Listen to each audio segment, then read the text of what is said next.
Terobosan Padma Indonesia dan Kompak Indonesia dalam memerangi praktek hukum yang tidak berpihak kepada rakyat patut diberi apresiasi.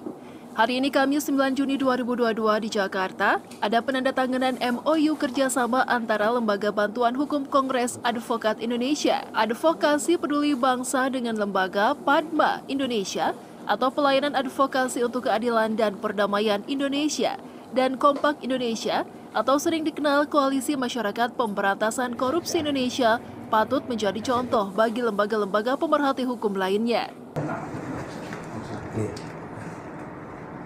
Pertama-tama saya akan sampaikan kaitannya dengan LBH ini ya.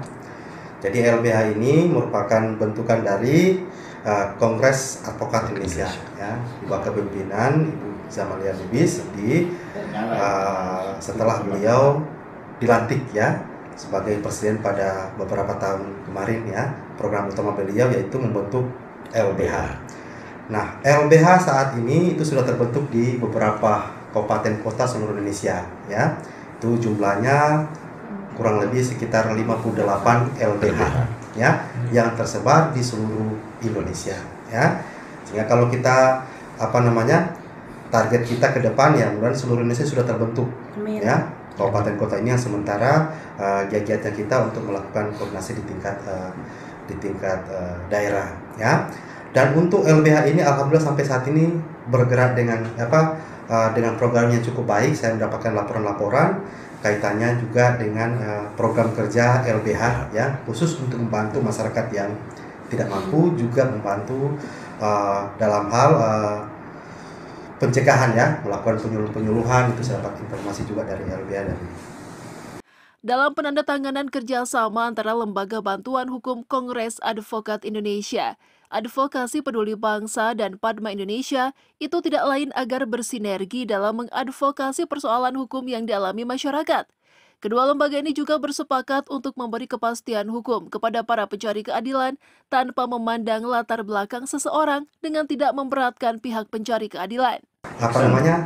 Tindakan-tindakan selanjutnya yang tentunya itu akan kita buktikan melalui apa-apa yang sudah kita sepakati bersama. Yang mungkin didapatkan oleh pihak Kompak maupun Padma ya, kami di tingkat LBH di tingkat daerah siap untuk berkolaborasi ya. Pertama, kita akan menandatangani MOU kalau nota kesepakatan antara Padma dan LBH Kongres Advokat Indonesia Advokasi Peduli Bangsa. Pertama-tama kami menyampaikan terima kasih yang berlimpah kepada Kongres Advokat Indonesia dan juga khususnya di LBH yang telah bersama-sama memang saat ini memang puncaknya. Tapi sebelumnya, sebelum ditandatangani, sehingga tadi dikatakan Bapak jangan sampai hanya sebagai seremoni saja, tapi sebenarnya hari ini melakukan untuk legitimasi sekaligus legalitas, karena sebelumnya sudah ada kerjasama dan sudah berjalan. Antara lain bersama dengan Padma Indonesia untuk pada saat pandemi COVID kemarin, maka atensi khusus dari LBH yang di Zoom dan disepakati oleh teman-teman semua di sini dan kami juga dari Padma Indonesia melakukan pendekatan kepada para pengambil kebijakan, dan kita memilih di Bekasi dan hasilnya itu menjadi role model nasional karena akhirnya dari Bekasi itulah pandemi COVID-19 ini anak-anak terutama yang terdampak COVID bisa diakomodir oleh negara dan ada payung hukumnya. Karena jangan sampai, tadi juga ada abang kita juga dari ketenaga kerjaan, tapi juga ada pekerja migran Indonesia yang akan mengarah dieksploitasinya anak-anak menjadi korban human trafficking atau eksploitasi dengan tujuan seksual terkait juga human trafficking.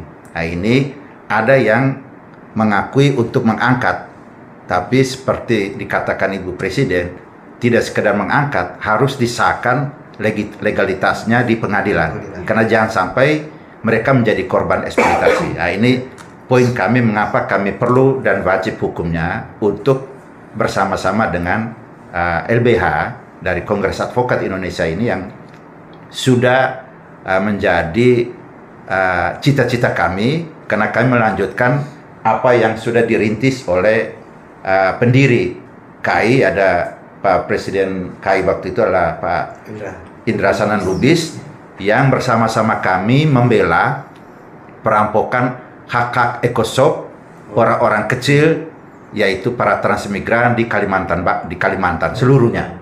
Beliaulah yang pimpin, kami yang di lapangannya. Sehingga waktu itu ada pesan beliau, kalau kamu nanti dikriminalisasi atau mengalami diskriminasi, maka perlu ada advokat yang membela. Tanpa itu nanti kamu akan menjadi istilahnya di penjara karena kriminalisasi dan diskriminasi. Maka kehadiran lembaga bantuan hukum sangat penting bagi masyarakat. Itu bukan lagi hanya hak tapi kewajiban.